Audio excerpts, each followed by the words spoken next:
Hello friends, welcome to RR banking Adda. ఈరోజు homonyms and paronyms దీనికి సంబంధించినటువంటి లాస్ట్ క్లాస్.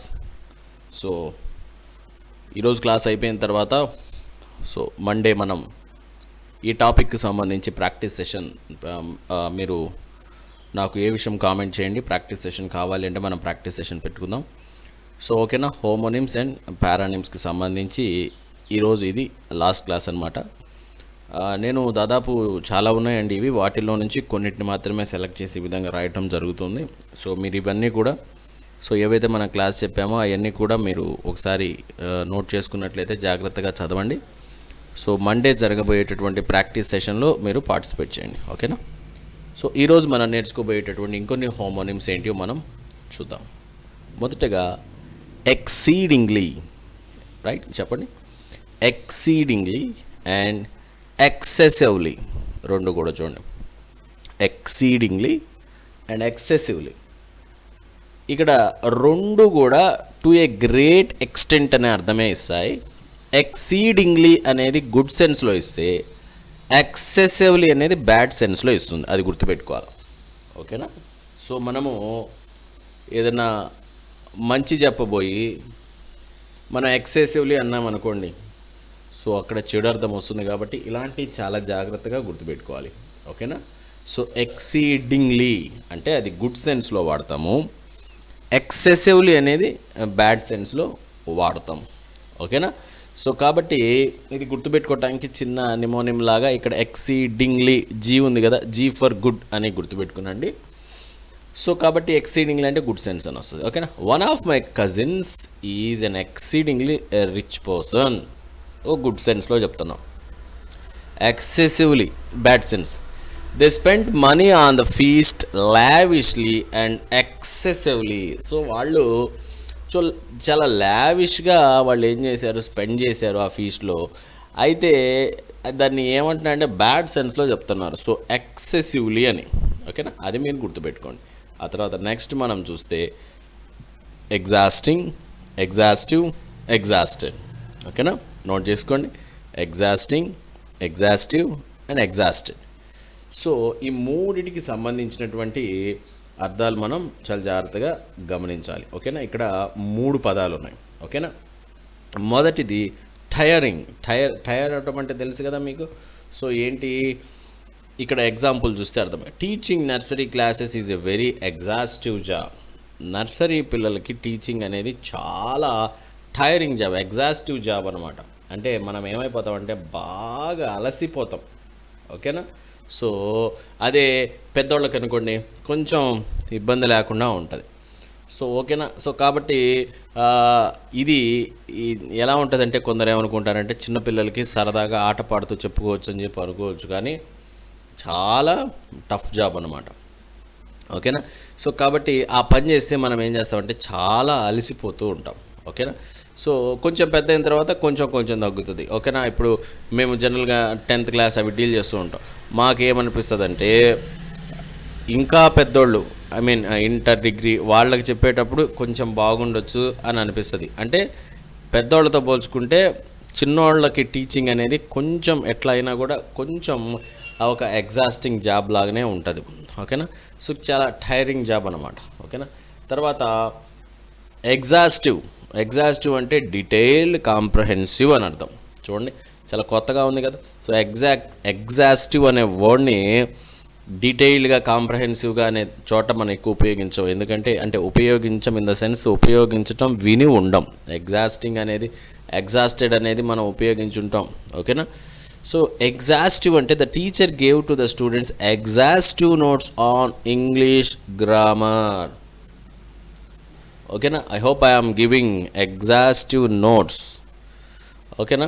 సో ఇంగ్లీష్ గ్రామర్కి సంబంధించినటువంటి ఎగ్జాస్టివ్ నోట్స్ అనేది టీచర్ ఇస్తూ ఉన్నారు. సో అంటే డీటెయిల్డ్, కాంప్రహెన్సివ్ అని అర్థము.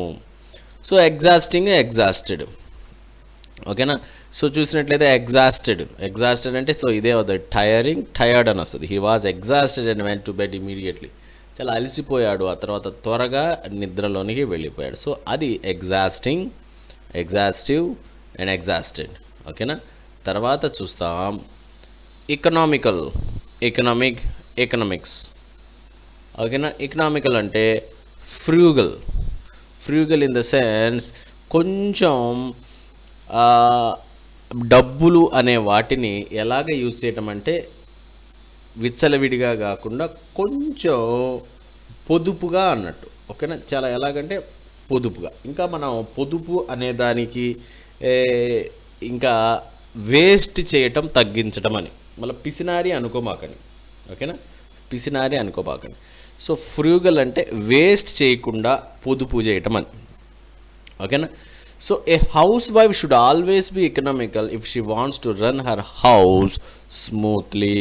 సో ఇది మీరు నోట్ చేసుకొని క్లాస్ వినేవాళ్ళు ఎవరన్నా లేడీస్ ఉంటే గనక వాళ్ళు ఇది రాసుకోండి. ఒకవేళ మేము ఫ్యూచర్లో హౌస్ వైఫ్ కాము అని అన్నా కూడా, సో జనరల్గా మీరు హౌస్ వైఫ్ కాకపోయినా, హౌస్ వైఫ్ అంటే ఎలాంటి అర్థం వస్తుందంటే చాలామందికి ఇంట్లో ఉద్యోగానికి పోకుండా ఉండేవాళ్ళు అని అర్థం వస్తూ ఉంది. సో రాబోయే రోజుల్లో ఈ అర్థం కూడా మారే అవకాశం కూడా ఉంది. I hope so. సో కాబట్టి house wife in the sense ఒక రకంగా చెప్తారు, హోమ్ మినిస్టర్ అంటారు, హోమ్ మినిస్టర్ లాగా. సో కాబట్టి హౌస్ వైఫ్ ఎలా ఉండాలంట, ఎకనామికల్గా ఉండాలంట, అంటే దుబారాన్ని తగ్గించే విధంగా ఉండాలన్నమాట. సో ఓకేనా. సో కాబట్టి కొన్ని రకాల వెహికల్స్ కూడా మనం చూస్తూ ఉంటాం, ఎకనామికల్ అని రాస్తారంటే పెట్రోల్ని అది తక్కువగా తాగుతూ ఉంటుంది అన్న ఉద్దేశంలో కూడా ఎకనామికల్ అని కూడా రాస్తూ ఉంటారు. ఓకేనా. ఆ తర్వాత ఎకనామిక్ అంటే pertaining to economy. India is at to cross many hurdles to overcome economic crisis. So economic crisis అనేది ఇండియాలో ఖచ్చితంగా ఉంది. అవును కదా. సో ఈ క్రైసిస్ అనే దాన్ని ఏం చేయాలా, మన ఇండియన్స్ ఆ హర్డిల్ని క్రాస్ చేయాలి. సో క్రాస్ చేయాలంటే ఏం చేయాలంట, at to cross many to overcome economic క్రైసిస్ని. సో క్రైసిస్ అంటే తెలుసా, మాంద్యం. సో ఆర్థిక మాంద్యం అనేది ఉంది కొంచెం, ఫుల్గా లేకపోయినా. దాన్ని ఏం చేయాలి అని అంటే క్రాస్ చేయాలి అంటే ఎన్నో హర్డిల్స్ని ఓవర్కమ్ చేయాల్సింది ఉంటుంది అన్నమాట. సో కాబట్టి పర్టైనింగ్ టు ఎకానమీ అంటే ఎలా చెప్పచ్చు అంటే బేరింగ్ టు ఎకానమీ అని అర్థం వస్తుంది. ఓకేనా. సో కాబట్టి అదనమాట ఎకనామిక్స్ అంటే కోర్స్ మీ అందరికీ తెలిసి it's a subject economics. Next చూసినట్లయితే ఎల్యూడెడ్. ఓకేనా. సో ఈతో వస్తే ఎస్కేప్, ఎస్కేప్ ఇలా గుర్తుపెట్టుకోండి. రెండిట్లో ఒకటి నెమోనిక్ లాగా నేర్చుకుంటే రెండోది ఆటోమేటిక్గా అవుతుంది. సో ఎల్యూడెడ్ అంటే escape. Sohan was so clever that he eluded the police and escaped from the prison. So చాలా క్లవర్ అంట, అందువల్ల ఏం చేశాడంట, ప్రిజన్లో నుంచి తప్పించుకున్నాడంట. సో ఆ విధంగా ఒక తెలివి, అంటే ఇంటెలిజెంట్ కాదు, ఈ రకమైన తెలివి. ఎల్యూడెడ్ ఇంకోటి refer cite. The speaker eluded too many examples from the Gita. అంటే రెఫర్ చేసి సైట్ అంటే చూపించాడు, అందులో నుంచి తీసుకున్నాడు అని. ఓకేనా. ఎల్యూడ్ చేయటం అంటే అర్థమైందంటే సో అందులో నుంచి సైట్ చేయటము, లేకపోతే అందులో నుంచి తీసుకోవటం, ఆ విధంగా వస్తుందన్నమాట. ఓకేనా. Next excited, incited. ఈ రెండింటికి చాలామంది కన్ఫ్యూజ్ అవుతూ ఉంటారు ఫ్రెండ్స్. ఈ రెండింటి తేడా బాగా గుర్తుపెట్టుకోండి, ఎగ్జైటెడ్, ఇన్సైటెడ్. సో ఎగ్జైటెడ్ అంటే ఏంటంటే స్టిర్ అప్ ఫీలింగ్స్. ఓకేనా. ఎగ్జాంపుల్ చూడండి. The people got very excited when the police refused to take any action against the culprits. Culprits ఎవరైతే ఉన్నారో వాళ్ళపైన ఎటువంటి యాక్షన్ తీసుకోకపోయేసరికి జనాలందరూ కూడా చాలా ఎగ్జైట్ అయిపోయారు. సో ఎగ్జైట్ అంటే మనం ఏం చెప్పొచ్చు అంటే కోపము అట్లా అని కాదు ఇక్కడ అర్థం ఏంటంటే స్టిర్ అప్ ఫీలింగ్స్. వాళ్ళ యొక్క ఫీలింగ్స్ ఏవైతే ఉన్నాయో అవి ఏమైనాయి అంటే కొంచెం పెరిగినాయి అనమాట. అంటే ఇన్ ద సెన్స్ వాళ్ళు బాగా ఎగ్జైట్, ఇంకా నాకు ఇంకా చెప్పడానికి కూడా అర్థం కావట్లేదు, మీకు చాలామంది తెలుసు. ఆ మధ్యకాలంలో దిశ అనే ఒక కేసులో మనం చూసాం. సో ఎవరైతే ఆ కల్ప్రిట్స్ ఉన్నారో ఆ కల్ప్రిట్స్ని ఆ తర్వాత గవర్నమెంట్ వాళ్ళని ఎన్కౌంటర్ చేయటం జరిగింది. అయితే ఆ ముందు దాకా ఆ తర్వాత జనాలందరూ కూడా, అంటే ఆ పాప వాయిస్ కాల్ కానీ అవన్నీ వింటూ ఉన్నప్పుడు జనాలందరూ కూడా చాలా ఎగ్జైట్ అయిపోయారు అనమాట. సో ఓకేనా. సో కాబట్టి excite in the sense stir up feelings అని అర్థము. ఓకేనా. ఇన్సైటెడ్ అంటే అర్థం చూడండి. ఇన్సైటెడ్ అంటే మనం ఎలా చెప్పొచ్చు అంటే మోటివేట్ చేయటం. సో మోటివేట్ చేయడం అంటే రెచ్చగొట్టడం అని. ఇంకా the communal speech of the leader incited the mob to violence. So చూడండి, ఇన్సైట్ చేయటం అంటే ఆ విధంగా రెచ్చగొట్టడం, అట్లా మోటివేట్ చేయటం అని. ఎగ్జైటెడ్ అంటే ఫీలింగ్స్ అనేవి స్టిరప్ అవటం. ఓకేనా. Insight ability to see the truth. So నిజాన్ని చూడగలిగేటటువంటి ఎబిలిటీని ఇన్సైట్ అంటారు. India needs leaders of great insight. So ఇండియాకి ఇటువంటి లీడర్స్ కావాలి. ఎన్వలప్. ఓకేనా. ఈ రెండు కూడా చూస్తే ఎన్వలప్డ్ అంటే cover, wrap. As the dark clouds cover the sky the whole town was enveloped in darkness. So మేఘాలు అనేవి వచ్చేసే ఆకాశంలో, నల్లటి మేఘాలు, అందువల్ల ఆ టౌన్ అంతా కూడా చీకట్లు కమ్ముకుంది. అంటే ఎన్వలప్డ్ ఇన్ డార్క్నెస్, కవర్ అయిపోయింది. ఇంకొకటి ఎన్వలప్ అంటే లెటర్. ఓకేనా. సో కాబట్టి ఇక్కడ ఎన్వలప్ అంటే లెటర్ అని కాదు, ఒక లెటర్ కవర్ అని కాదు. సో ఈ envelope, please put the letter in the envelope. ఒకటే లెటర్ కవర్. ఈ మధ్యకాలంలో లెటర్లు అవి తగ్గిపోయినాయి కాబట్టి ఇప్పటి జనరేషన్కి చాలామందికి దాని గురించి తెలియకపోవద్దు. నెక్స్ట్ చూస్తాం ఎక్స్పెడిషియస్, ఎక్స్పీడియంట్, ఎక్స్పెడిషన్. చూడండి, ఎక్స్పెడిషియస్ అంటే క్విక్గా, ప్రాంప్ట్గా, అంటే వెంటనే అని అర్థం. ఓకేనా. ఎక్స్పెడిషియస్. ఓకేనా. చూడండి, ఇక్కడ ఎగ్జాంపుల్ మీరు చూస్తే Dattu is very expeditious. Dattu ఎవరంట? Very expeditious in answering letters. So కాబట్టి లెటర్లు ఆన్సర్ వెంటనే చేస్తాడు. సో అంటే చాలా క్విక్గా, చాలా అంటే ప్రాంప్ట్గా, అంటే కరెక్ట్గా. Prompt in the sense, so ఇప్పుడు మీరు ఏదన్నా ఒక పాలసీ కట్టాలనుకోండి, లేకపోతే ఎవరికైనా డబ్బులు తీసుకొని వాళ్ళకి మీరు ఇంట్రెస్ట్ ఇవ్వటంలో కానీ ఒక ప్రాంప్ట్నెస్ అనమాట, అంటే రెగ్యులర్గా అని, క్విక్గా అని. సో కాబట్టి ఎక్స్పెడిషియస్ అంటే క్విక్, ప్రాంప్ట్ రెండు వస్తుంది. ఆ తర్వాత ఎక్స్పీడియంట్ అంటే అర్థం ఏంటంటే ప్రాక్టికల్, కాంట్రరీ టు ప్రిన్సిపల్స్. ప్రాక్టికల్గా అనమాట. ఓకేనా. ప్రాక్టికల్. సో ప్రాక్టికల్కి ఇంకొకటి ప్రిన్సిపల్కి తేడా ఉంటుంది అనమాట.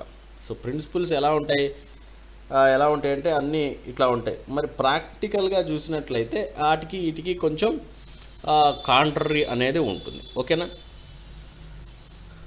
Selfish persons are always expedient in their approach to life. So selfish persons ఎప్పుడు కూడా ఎలా ఉంటారంటే ఎక్స్పీడియంట్గా ఉంటారు.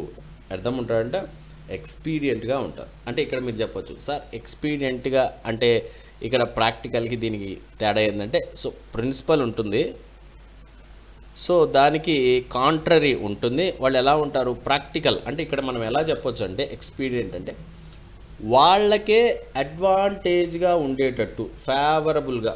ఓకేనా. ఇంకా చెప్పాలంటే ఆపర్చునిస్టులు అంటారు. ఏమంటారు?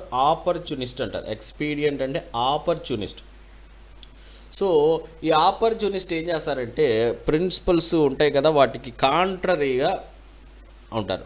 అంటే ఈ రోజుల్లో మనం ఎలా చెప్పొచ్చు అంటే, సో ఏదన్నా ఒక సమస్య వచ్చినప్పుడు ఒక ఫ్రెండ్ అనేవాడు ఫ్రెండ్షిప్ అనేటటువంటి ప్రిన్సిపల్కి లాయల్గా ఉంటాడా, లేకపోతే అందరిలాగానే వాడిది చూసుకుంటాడా? సో ప్రాక్టికల్గా చూసినట్లయితే ఎవరి స్వార్థం వాళ్ళు చూసుకుంటారు, ఆ మీనింగ్లో అనమాట. సో కాబట్టి ఎక్స్పీడియంట్ అంటే మనం ఎలా చెప్పొచ్చు అంటే అడ్వాంటేజియస్గా, అదేవిధంగా ఆపర్చునిస్ట్, అవకాశవాదిగా, ఇంకా మనం చెప్పాలంటే వాళ్ళ యొక్క కన్వీనియంట్ వాళ్ళు చూసుకోవడం. ఓకేనా. ఎక్స్పెడిషన్. సో ఎక్స్పెడిషన్ అంటే దీన్ని జనరల్గా తెలుగులో ఎట్లా చేస్తారంటే దండయాత్ర. ఓకేనా. So they will go on an expedition to Everest. So ఒక కొత్త ప్రదేశాన్ని వెతుక్కుంటూ వెళ్ళటం. రాజులు కూడా యుద్ధం అప్పుడు దాన్ని కూడా దండయాత్ర, ఎక్స్పెడిషన్ అనొచ్చు. సో ఓకేనా, డిస్కవరీ ఛానల్లో జాష్ గేట్స్ అని ఒక ఆయన ఉంటాడు, ఆయన ప్రోగ్రామ్ ఎక్స్పెడిషన్ అన్నోన్ అని కూడా ఉంటుంది. హోప్ మీలో చాలామందికి కూడా తెలిసే ఉంటుంది. ఎక్స్పెడిషన్ అంటే ఒక కొత్త ప్రాంతానికి వెతుక్కుంటూ పోవటం, ఇంకా చెప్పాలంటే దాంట్లో ఉన్నదంతా తెలుసుకోవటం అని. నెక్స్ట్ తర్వాత మనం చూస్తే జెంటిల్ అండ్ జెంటిల్. ఓకేనా, సో మొదటిది జెంటిల్ అంటే నాట్ హార్ష్. సో ఓకేనా, మనం కూడా యూజ్ చేస్తాం జెంటిల్ మ్యాన్ అని. We should be gentle and polite to our elders. ఓకేనా, తర్వాత జెంటిల్ అంటే well mannered of the upper class. So చాలా సివిలైజ్డ్ అని, అంటే రిఫైన్డ్ అని. ఓకేనా, అంటే బాగా మంచి నాగరికత కలిగిన, అంటే మంచి ఇన్ ద సెన్స్ చాలా క్లాస్ అన్నట్టు. People belonging to middle class try to maintain the style of gentle class of society. So gentle class of society యొక్క స్టైల్ని ఈ మిడిల్ క్లాస్ వాళ్ళు ఏం చేస్తారంటే మెయింటైన్ చేయడానికి ట్రై చేస్తూ ఉంటారు. సో ఓకేనా, సో కాబట్టి కొన్నిసార్లు మెయింటైన్ చేసేటప్పుడు కొన్ని రకాల ప్రాబ్లమ్స్ కూడా రావచ్చు. ఓకేనా, అలా కూడా ఉంటుంది. Next graceful and gracious. Graceful అంటే బ్యూటిఫుల్, గ్రేషియస్ అంటే kind and merciful. Graceful, she has a graceful gauge. చూడండి, చాలా బ్యూటిఫుల్ అన్నట్టు. సో ఇక్కడ మీరు చూసినట్లయితే ఈ పదం అనేది ఫ్రెండ్స్ చాలా కన్ఫ్యూజ్ చేసేటటువంటి పదం. ఇక్కడ రెండిటికి కూడా చిన్న డిఫరెన్స్ అనేది ఉంది.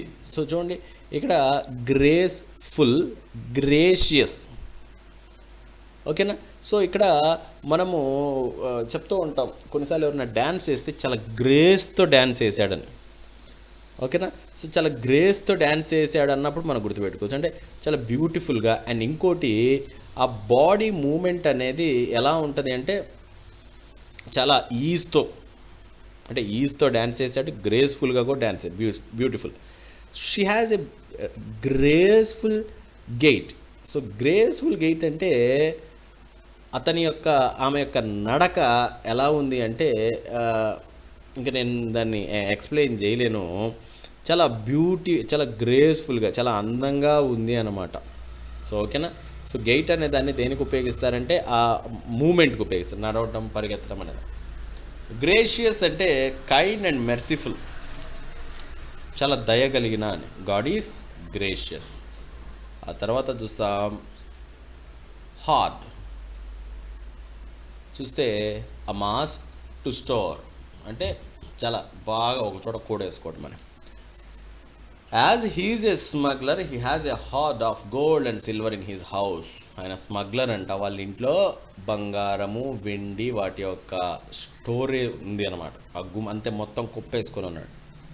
హార్డ్, ఇది చూస్తే హార్డ్ ఆఫ్ మిలిటెంట్స్. ఇక్కడ HORDE అంటే గ్యాంగ్, HOARD అంటే a mass to store.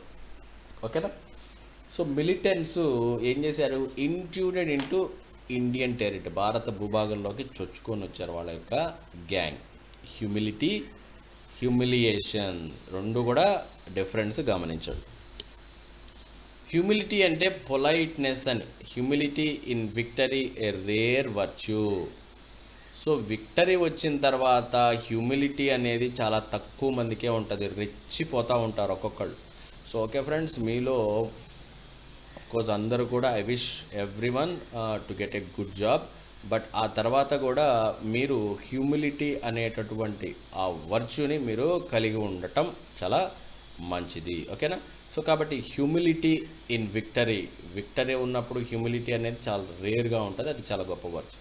Humiliation అంటే ఇన్సల్ట్ చేయటం, డిస్గ్రేస్ చేయటం. All respectable persons prefer death to humiliation.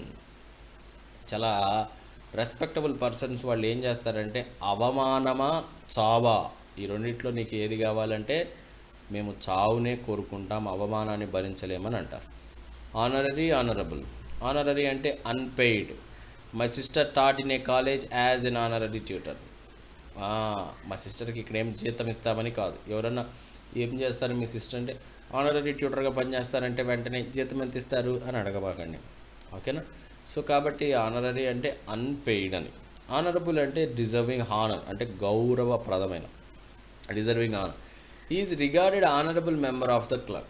So honourable అంటే సో ఆనర్ అని, ఓకేనా. డిజర్వింగ్ ఆనర్ అంటే మర్యాదకి అర్హుడు అని.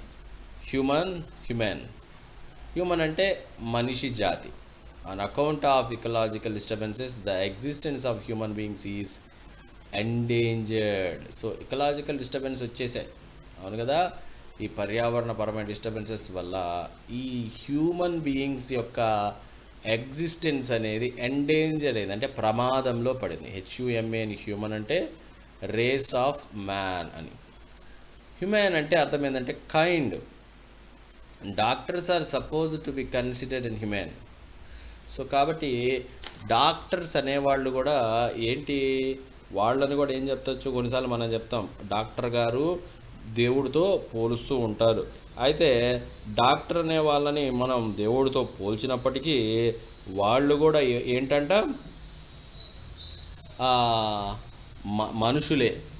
అంతేకాకుండా వాళ్ళని ఏమని కూడా మనం చెప్పొచ్చు అంటే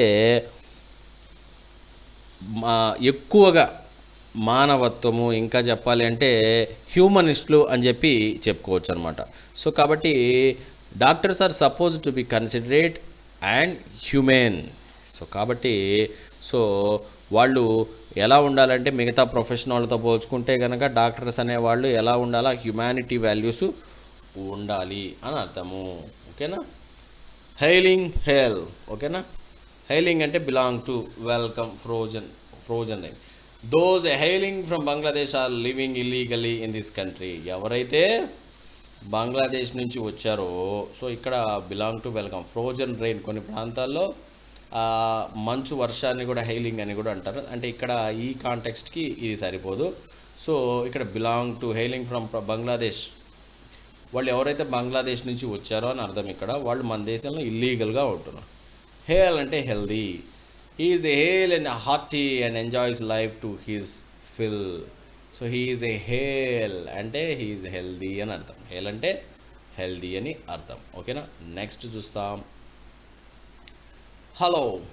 ఇక్కడ మీరు ఇది ఈజీ గుర్తుపెట్టుకోవచ్చు. హోల్ అనేది గుర్తుపెట్టుకున్నారంటే హాలో అని గుర్తుపెట్టుకోవచ్చు. The stick is hollow, nothing is inside it. ఆ కర్ర ఎలా ఉందంటే బోలుగా ఉంది, దాంట్లో ఏం లేదు. హలో, ఇది ఈడి అని ఏంటంటే పాస్ట్ ఫామ్ హ్యాలోడ్ అని కూడా ఉంటుంది, అంటే సేక్రెడ్ అంటే పవిత్రమైన. The hallowed shrine is visited by the devotees throughout in the year. So ఇక్కడ మీరు గమనించాలి ఫ్రెండ్స్, ఇది కూడా ఒక మనం హోమోనిమ్ లాగా మనం తెచ్చు, YAR EAR. ఇక్కడ మీరు చూసినట్లయితే మన చెవుల్ని ఏమని అంటామంటే ఇయర్స్ అని అంటాం, అంతే కదా, మీకు అందరికీ తెలుసు కదా. సో సంవత్సరాలని YR, దాన్ని అని ప్రొనౌన్స్ చేయాలి. సో కాబట్టి ఎవరైనా నీకు ఎన్ని ఇయర్స్ అన్నారు అనుకోండి, 2 అని చెప్పండి, ఎందుకంటే అందరికీ కూడా 2 చెవులే కదా ఉండేది. సో కాబట్టి అని దాన్ని కరెక్ట్గా ప్రొనౌన్సియేషన్ చేయాలన్నమాట. సో కాబట్టి త్రూ అవుట్ ద ఇయర్ అంటే సంవత్సరం పొడవునా. ష్రైన్ అంటే ఏం లేదండి, ప్రార్థించే స్థలం. హ్యాలోడ్ ష్రైన్ అంటే పవిత్రమైనటువంటి ఆ ప్రార్థించే స్థలం. తర్వాత hello, circle of light around the head, ఓకేనా.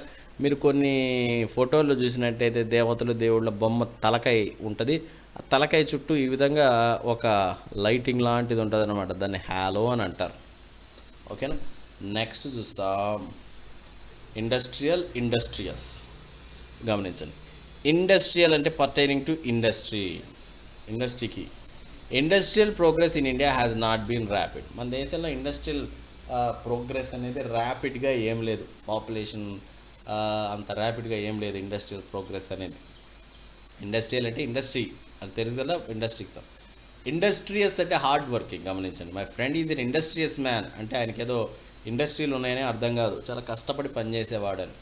And he achieved success in life, success వచ్చింది లైఫ్.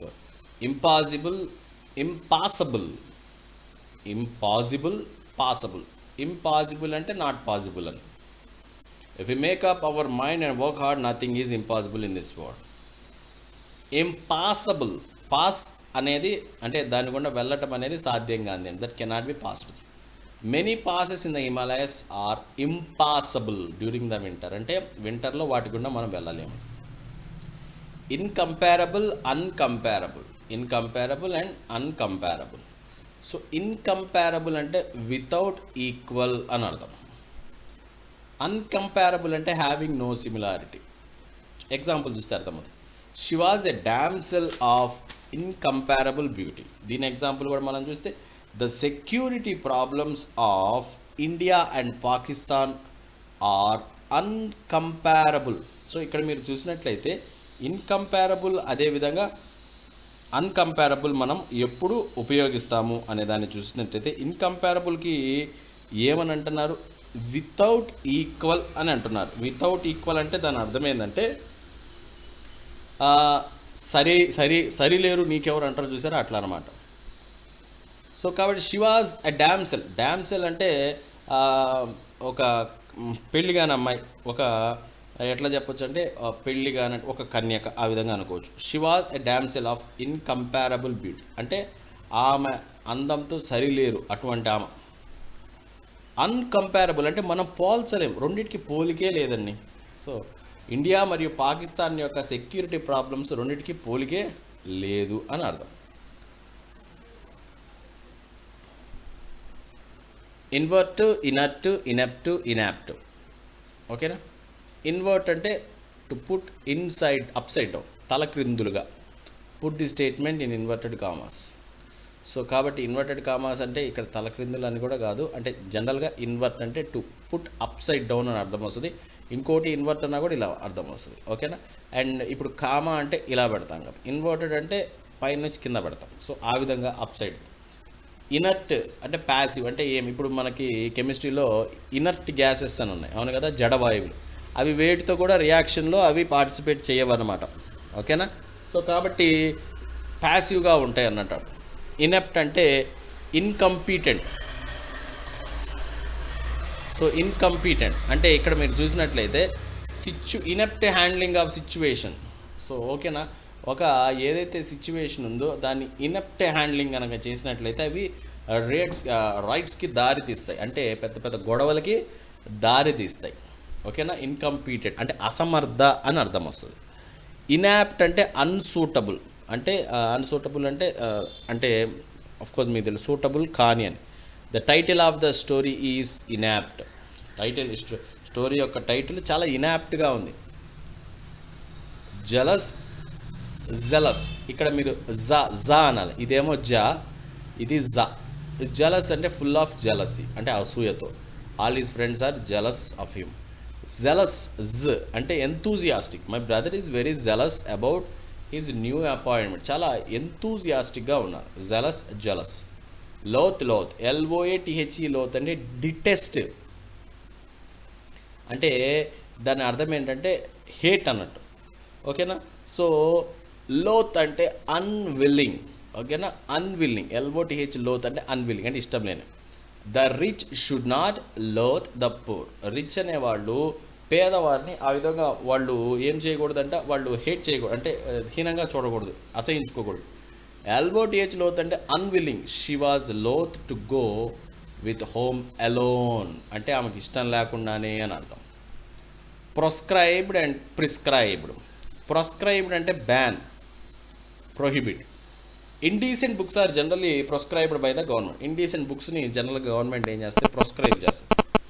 మంచి బుక్స్ అయితే మంచి మెడిసిన్ అయితే ప్రిస్క్రైబ్ చేస్తారు. ప్రిస్క్రైబ్ అంటే రికమెండ్, ప్రొస్క్రైబ్ అంటే బ్యాన్. పర్సనల్. సో పర్సనల్ అంటే ఇక్కడ ప్రెసిడెన్స్ ఆర్ పర్సనల్ ఆపోజిట్. నా పర్సనల్ అంటే నా వ్యక్తిగతం. Your asked to express your personal views, వ్యక్తిగతమైన on the subject in the debate. డిబేట్లో మా యొక్క ఏవైతే పర్సనల్ వ్యూస్ ఉన్నాయో మమ్మల్ని ఎక్స్ప్రెస్ చేయమన్నారు. పర్సనల్ అంటే persons employed. The personal department has issued termination notice to Ram. So ఓకేనా. సో కాబట్టి పర్సనల్ అంటే పర్సన్స్ ఎంప్లాయిడ్, అర్థమవుతుందా. సో కాబట్టి అది ఏం చేసిందంట, రామ్ అనేవాడికి ఉద్యోగంలో నుంచి టెర్మినేట్ చేసేటటువంటి నోటీస్ ఇచ్చిందంట. ఓకేనా. నెక్స్ట్ మనం చూస్తే ఫిజిక్స్. ఫస్ట్ది ఫిజిక్ అంటే ఫిజికల్ హెల్త్ అని అర్థం. PHYSIC ఇది ఇంపార్టెంట్, నోట్ చేసుకుని. PHY ఈ ఫిజిక్ అంటే మెడిసిన్, మందు అని అర్థం. ఫిజిక్స్ అంటే సబ్జెక్ట్. ఫిజిక్ అంటే he is a smart young man with good physique, మంచి శరీర దారుఢ్యం, మంచి ఆరోగ్యం ఉన్నటువంటి. ఫిజిక్ అంటే medicine. No physic has yet been discovered, ఏ మందు లేదు. ఫిజిక్స్ అంటే ఫిజిక్స్ అనేది నా favourite subject. Prays, PREY prey అంటే ఎర. Hunt and kill. As national bird the peacock is not A bird of ప్రే. అది ఎరా ఇన్ ద సెన్స్ మనం ఎలా కూడా వాడతామంటే దాన్ని మనం తినేటటువంటిది కాదు. ప్రేస్ అంటే ప్రార్థన, తెలుసు మీకు. రేజ్డ్ అంటే increase. The traders have raised the prices of good grains. Traders ఏం చేశారంటే ఫుడ్ గ్రెయిన్స్ యొక్క ధరలని పెంచారు. రేజ్డ్ అంటే వైప్ అవుట్, అంటే తుడిచివేయబడింది అని. All the huts of the poor were razed to the ground as they needed to land to build a 5-star hotel. 5-star hotel కట్టాలని చెప్పి పేదోళ్ళు ఉండేటటువంటి దాన్ని తుడిచేయడం. Rites, playwright. RITES rites అంటే ceremony. The marriage was performed according to Hindu rites, Hindu సాంప్రదాయాలను బట్టి చేయటం జరిగింది. ప్లే రైట్ అంటే give a shape, he's a great playwright. ఓకేనా. RITE రైట్ అంటే కంపోజ్. సో ఇదంతా మనం ఉపయోగించేటటువంటిది. ఓకేనా. కొంచెం స్పీడప్ చేసుకుంటాం. TEM and TEAM. TEM అంటే ఫుల్ ఆఫ్, TEAM అంటే group of players. India is a country teaming with natural resources. Teaming అంటే ఫుల్ ఆఫ్, టీమ్ అంటే మీకు తెలుసు. సింబల్స్. SYMBOL సింబల్ అంటే గుర్తు. CYMBALS అంటే ఏ మ్యూజికల్ ఇన్స్ట్రుమెంట్. ఓకేనా. స్టేషనరీ షాప్ అని ఉంటుంది. సో స్టేషనరీ షాప్ అని ఉంటే చాలామంది తెలుగులో బాగా రాస్తారు కదా. స్టేషనరీ అంటే ఇది రాస్తూ ఉంటారు, మీరు గమనించి ఒకవేళ వాళ్ళు ఎవరైనా అటు రాస్తుంటే కరెక్ట్ చేయండి. స్టేషనరీ షాప్ అంటే NERY అని ఉండాలి, అక్కడ రైటింగ్ మెటీరియల్ దొరుకుతుంది. స్టేషనరీ అంటే స్టాటిక్, ఇంక కదలకుండా అని. వెయిన్స్. VIN వెయిన్ అంటే గర్వం.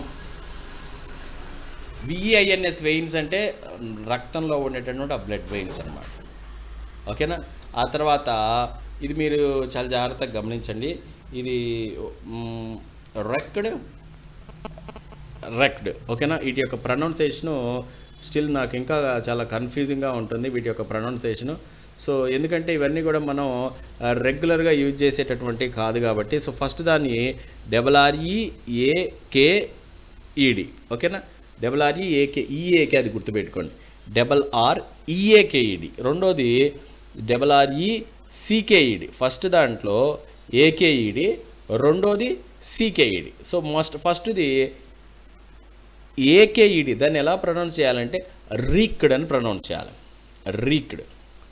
రీక్ ఇన్ ద సెన్స్ పగ తీర్చుకోవటం, revenge. At last he wreaked vengeance by killing his enemy, wreak అని. ఓకేనా. ఆ తర్వాత రెండోది చూసినట్లయితే RECKED. ఓకేనా. సో RECKED అంటే రెక్డ్. అదేమో రీక్, ఇదేమో రెక్ అయిపోయిందంటే నాశనం అయిపోయింది అనమాట. రెక్డ్ అని చదవ. ఎప్పుడైనా మోస్ట్లీ W తర్వాత R వచ్చిందంటే W సైలెంట్గా ఉంటుందండి. రెక్డ్ అంటే డిస్ట్రాయ్ అయిపోయింది. వెట్టెడ్ వెట్టెడ్ అంటే స్క్రీనింగ్ చేయటం. The candidates were vetted for security reasons, వాళ్ళని స్క్రీన్ చేశారు. వెట్ అంటే తడిచిపోవడం. He got wet in the rain and is not well. ఓకేనా. అవి ఫ్రెండ్స్, ఈ విధంగా మనము దాదాపు నేను ఈ 3 క్లాసులకి సంబంధించి చెప్పాను. సో ఇవన్నీ కూడా మీరు ఫస్ట్ పార్ట్, అదేవిధంగా సెకండ్, థర్డ్ పార్ట్స్ ఇవన్నీ కూడా మీరు చాలా జాగ్రత్తగా మీరు నేర్చుకున్నట్లయితే మండే ఒక 30 మార్క్స్కి ప్రాక్టీస్ సెషన్ ఉంటుంది. ఓకేనా. సో ఈ ప్రాక్టీస్ సెషన్లో మీరందరూ కూడా పార్టిసిపేట్ చేయండి. సో ఆ తర్వాత మనం ఇంకొక కొత్త టాపిక్లోనికి మనం వెళ్ళే ప్రయత్నం చేద్దాం friends. Okay friends, thank you.